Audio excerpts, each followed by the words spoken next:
오늘 저는 여러분과 함께 중생의 임이라는 제목으로 말씀을 나누겠습니다.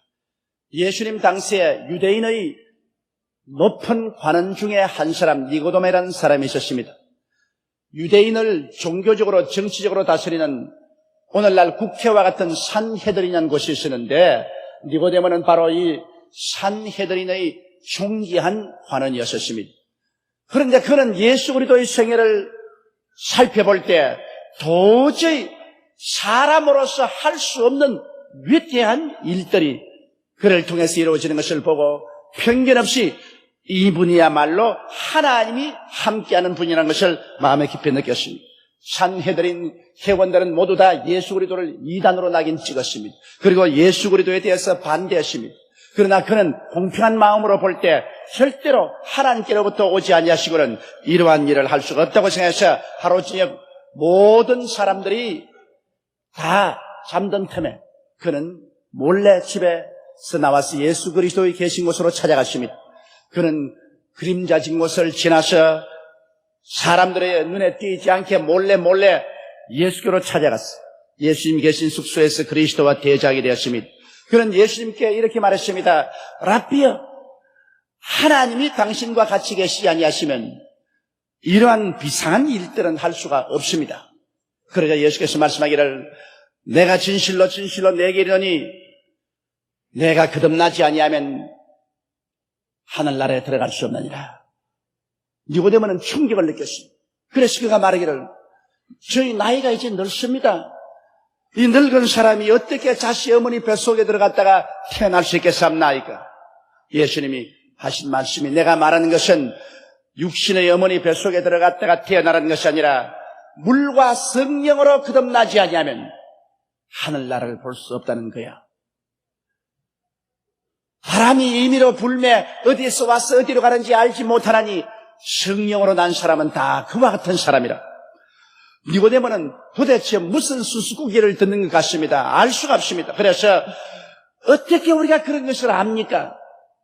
예수님 하신 말씀이, 내가 땅의 일을 말해도 네가 모르거든 내가 하늘 일을 말하면 네가 알겠는가? 하늘의 일은 오직 하늘에서 내려온 나밖에 알 수 없는 일. 그러나 모세가 광야에서 뱀을 든 것까지 인자도 들려야 하리니 이는 누구든지 저를 믿는 자마다 구원을 얻게 하려 하심이라고 설명을 하셨습니다. 니고데모에게는 예수 그리스도와의 이 대화를 도저히 이해할 수가 없었습니다. 그는 무슨 외국말을 듣는 것 같고 수수께끼를 듣는 것 같았습니다. 그러나 오늘날에 와서 우리 주 예수 그리스도의 그 말씀은 우리가 잘 깨달아 알 수가 있습니다. 예수님은 우리에게 중생에 대한 의미를 밝히 가르쳐주고 있습니다.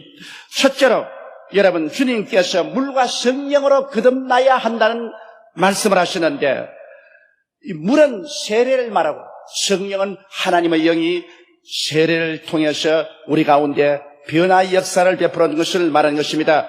우리가 물로 침례를 받는 것은 우리 속에 일어난 거대한 변화를 외면적으로 표시해 주는 것입니다. 우리가 예수를 믿었다는 것은 하나의 종교를 받아들이는 것도 아니고 어떠한 이상을 받아들이는 것도 아닙니다.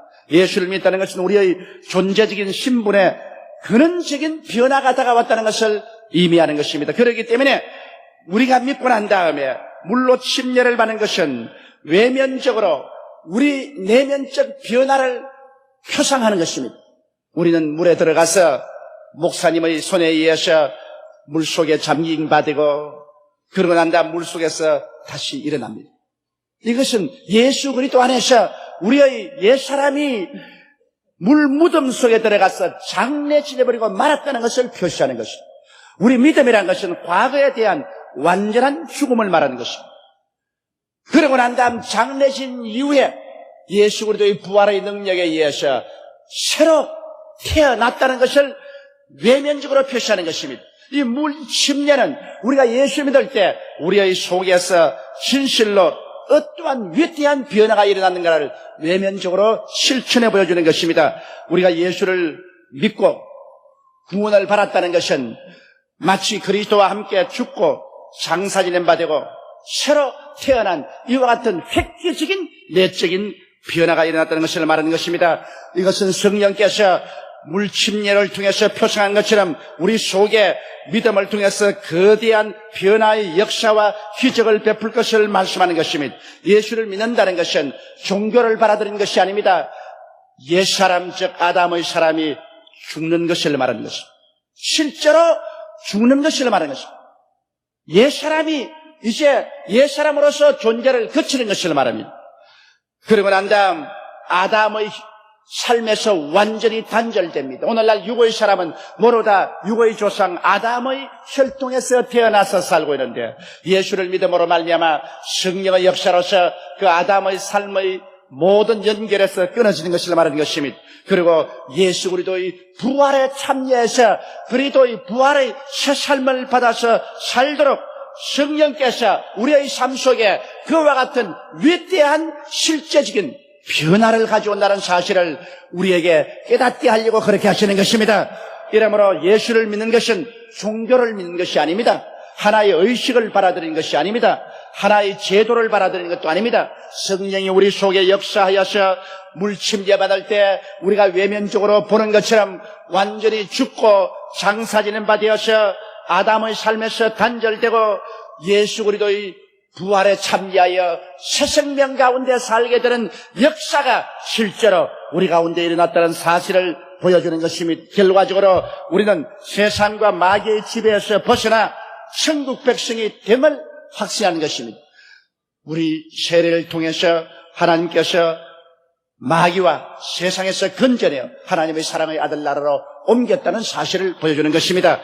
이러기 때문에 물과 성령으로 거듭나지 않고는 하늘나라를 볼 수 없다는 것은 물과 성령으로 거듭나지 않은 사람은 세상과 마귀의 지배하에 있고 하나님의 아들 나라에 들어오지 않았기 때문에 하나님의 아들 나라의 세계와는 아무런 관계가 없기 때문인 것입니다. 그러므로 오늘 이 시간 여러분께서 마음문을 활짝 열고 예수 그리스도를 구주로 모시게 되었다는 그 한 사실이 여러분 속에 물과 성령으로 거듭나는 위대한 변화가 일어났다는 사실을 깨달아 알고 이것을 수용해야만 되는 것입니다. 여러분 옛사람은 이제 완전히 죽었습니다. 여러분의 옛사람은 장사지내버리고 마는 것입니다. 여러분은 그리스도 안에서 새롭게 태어나고 부활했습니다. 이것은 여러분의 힘과 능으로 되는 것이 아닙니다. 여러분의 수양과 도덕으로 되는 것도 아닙니다.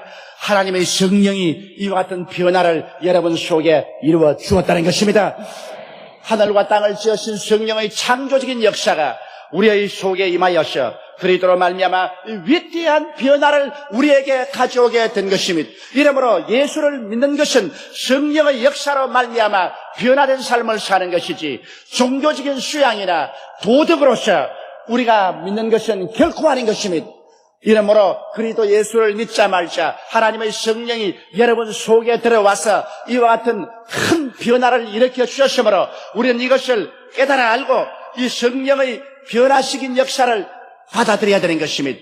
성령께서 여러분을 이미 과거를 청산시키고 과거를 묻어버리고 새롭게 태어나게 하셨으므로 이제 여러분은 세상의 지배하에 있지 않습니다.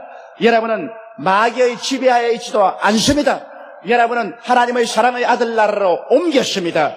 여러분은 하나님 아들 나라의 백성이 된 것인 것입니다. 여러분은 천국의 지배하에 놓여 있는 것입니다.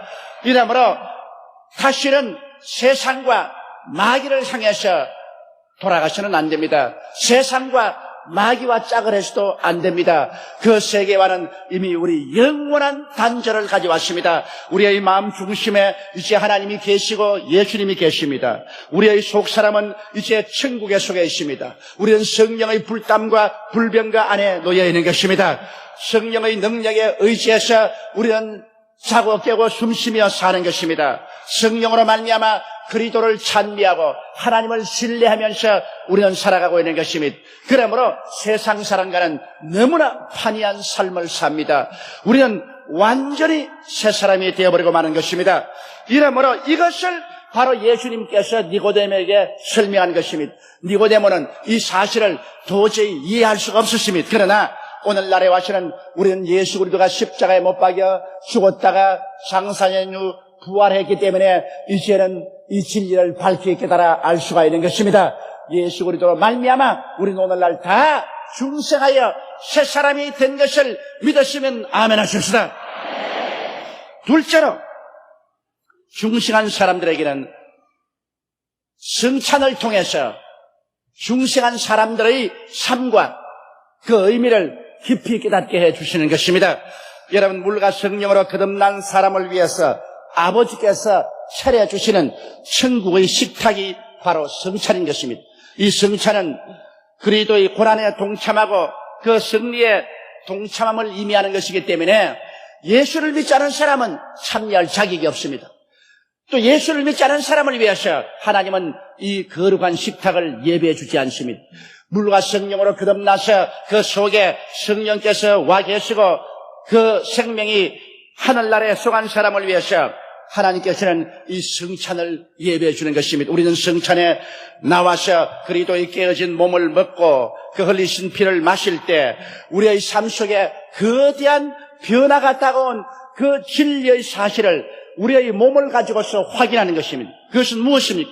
우리는 이제는 영원한 용서와 의를 선물로 받았다는 것을 성찬을 통해서 확인하는 것입니다. 그리스도의 깨어진 몸을 먹고 그 흘리신 피를 잔으로 마실 때 예수님께서 나의 죄를 대신 짊어지고 십자가에 올라가서 그 몸이 찢어지고 그 피를 흘리심으로 말미암아 나의 태어날 때부터 죽을 때까지의 일생의 죄를 원죄와 자범죄 다 합쳐서 주께서 청산했다는 사실을 우리가 받아들이는 것을 말하는 것입니다.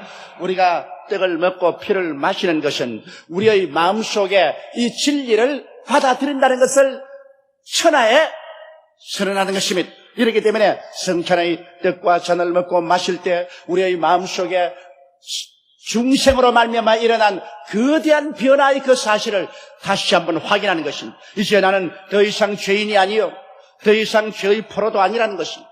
나는 용서받은 의인이요, 이제 하나님 앞에서 그리스도 안에서 당당하게 설 수 있는 자격을 얻었다는 사실을 공표하는 것입니다. 죄가 영원히 용서를 받고 영원한 의로움을 얻게 되고 영원한 구원을 받고 영원한 사랑과 은혜를 받았다는 사실을 성찬을 통해서 우리는 공표하는 것입니다. 그뿐 아니라 이 성찬의 떡을 먹고 잔을 마실 때 우리는 이제 죄악의 세상에서 정결함을 받아 거룩함의 은혜에 참여하게 되었다는 사실을 선언하는 것입니다. 베드로전서 4장 1절로 3절에 그리스도께서 이미 육체의 고난을 받으셨으니 너희도 같은 마음으로 갑옷을 삼으라. 이는 육체의 고난을 받은 자가 죄를 거쳤습니다. 육체의 고난을 받을 때 예수께서 모든 죄의 힘을 다 깨뜨려버리고 말한 것입니다. 죄의 권세를 깨뜨려버리고 말한 것입니다. 죄를 거쳐버렸습니다. 그러므로 성찬의 떡을 먹고 잔을 마실 때 나의 생애를 주장하던 모든 죄악의 힘은 깨뜨려졌다는 사실을 시인하는 것입니다.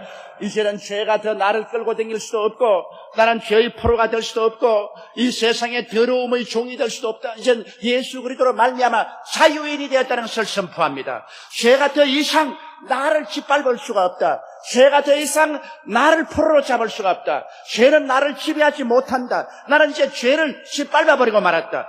승리했다. 이 사실을 우리는 성찬을 통해서 고백하는 것입니다. 왜냐하면 예수 그리스도의 깨어진 몸과 흘리신 피, 즉 육체의 고난을 받은 자가 죄를 이미 거쳐버리고 말한 것입니다. 이러므로 성경은 말합니다.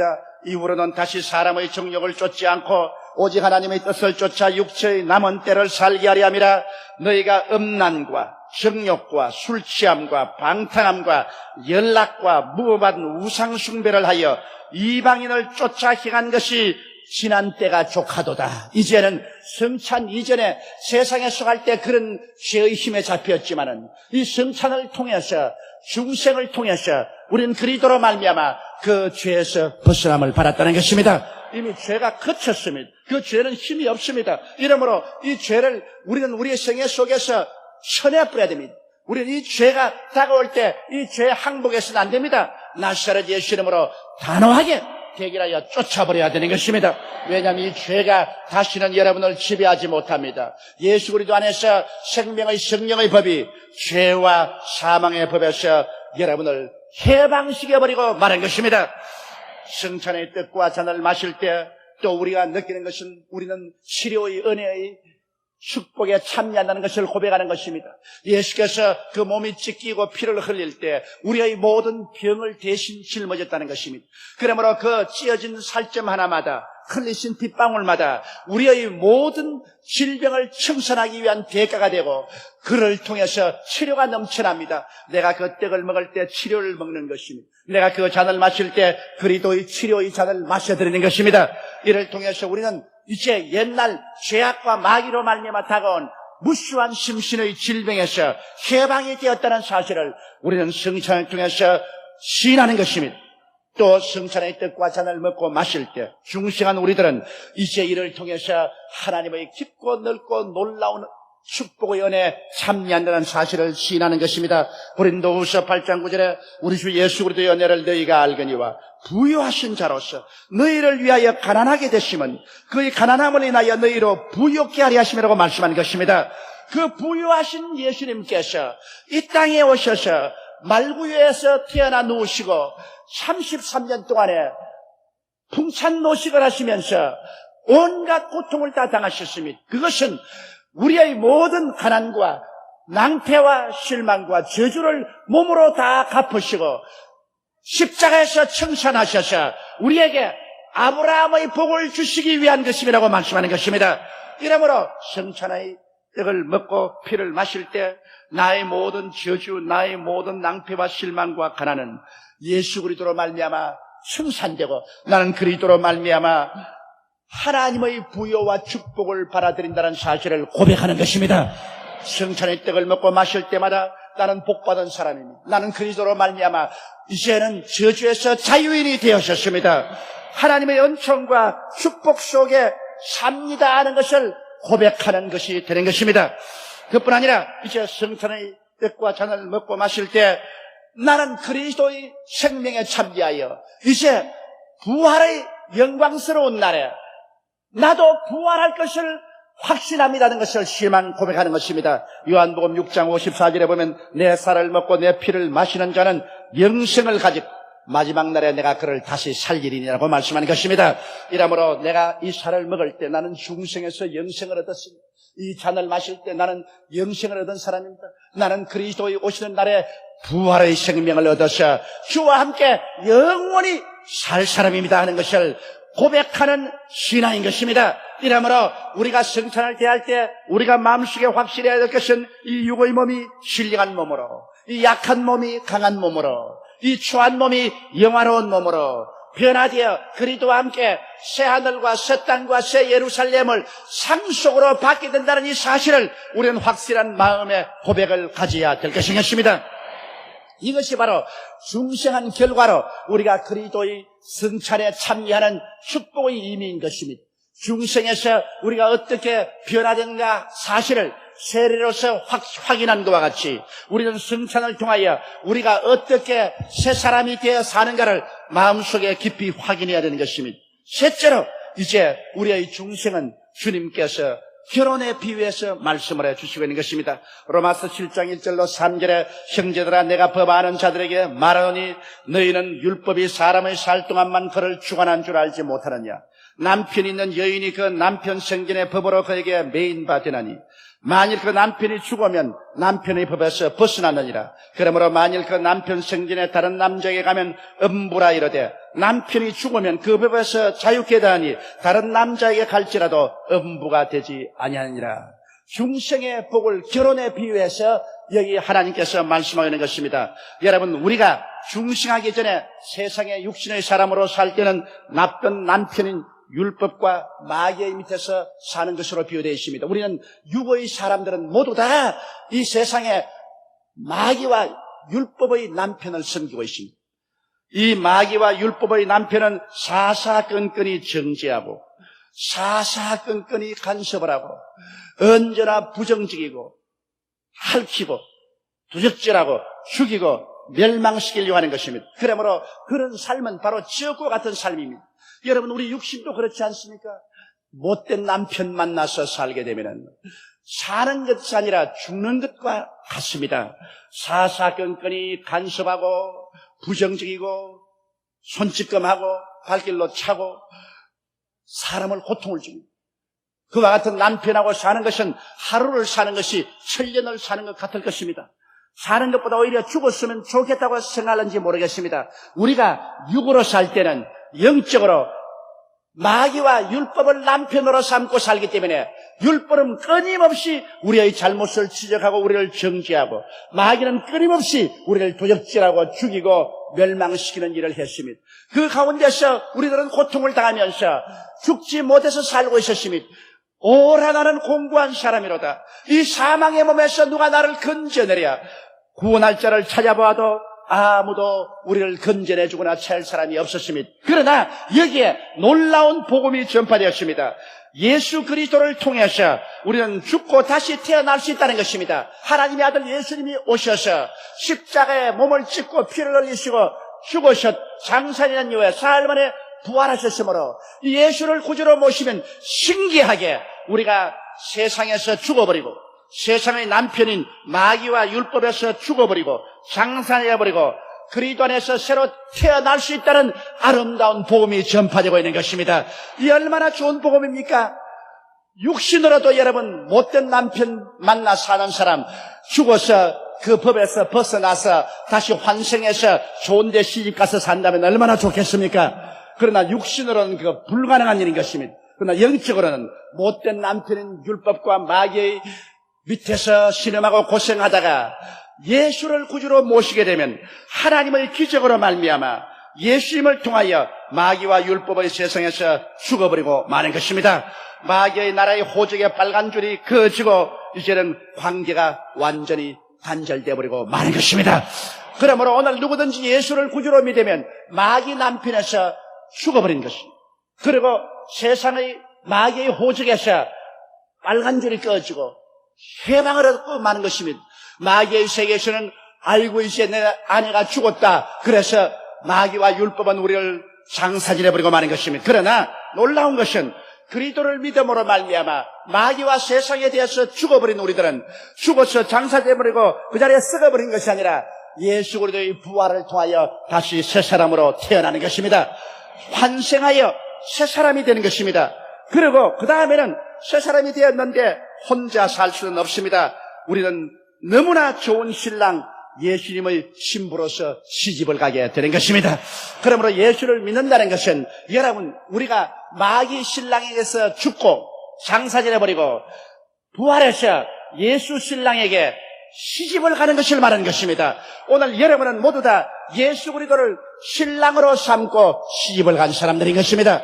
그리스도의 품에 안긴 사람들인 것입니다. 그리스도는 우리에게 의의 옷을 입혀주시고 성령으로 채워주시고 은혜와 진리의 집에 살게 하시고 모든 과거의 상처를 치료해 주시고 풍성한 생명을 주시며 믿음, 소망, 사랑으로 채워주신 것입니다. 이 도저히 상상할 수가 없습니다.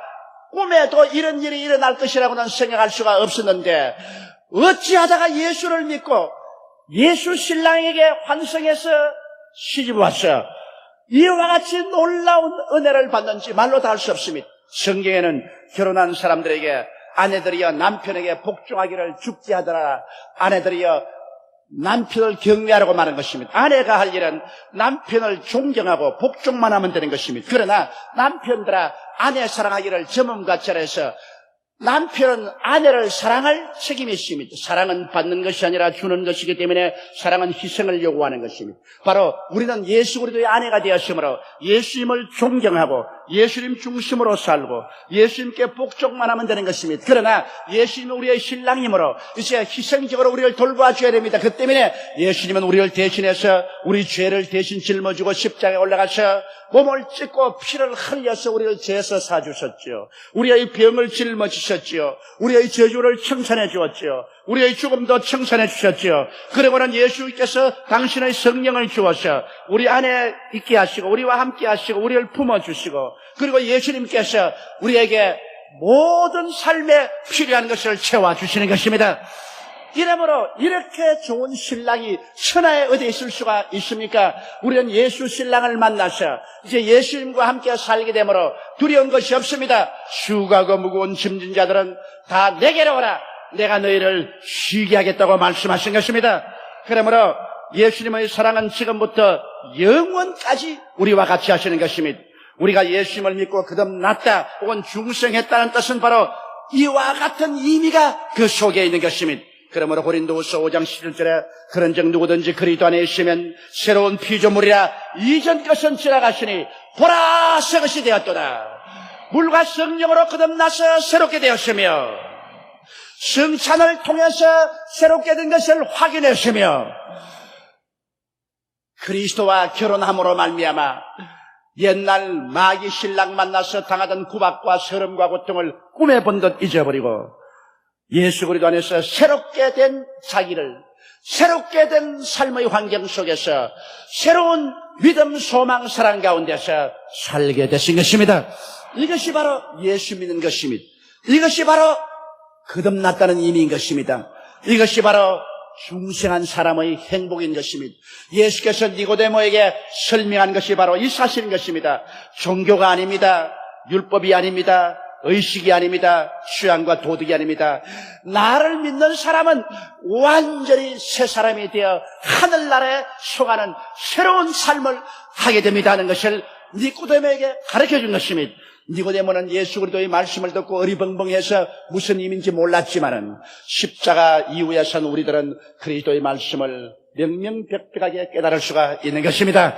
여러분은 다 예수 사람, 예수 신부들로서 그리스도와 함께 이제는 내일은 오늘보다, 다음 달은 근본 달보다, 영원한 미래는 영원한 과거보다 영원히 좋아진 삶을 가지고서 눈물과 근심과 탄식과 이별하는 것이나 공하는 것이나 앓는 것이나 죽는 것이 없는 새하늘과 새 땅과 새 예루살렘에서 주와 함께 영원히 살게 되십니다. 우리 다 같이 고개 하시고 기도드리겠습니다. 전능하시고 거룩하신 아버지 하나님, 아버지 우리가 겸허하게 오늘 그리스도의 깨어진 몸과 흘리신 피에 참여할 때 중생한 자의 행복을 마음속에 깊이 받아들이게 도와주옵소서. 우리 주 예수님 이름으로 기도드리옵나이다. 아멘.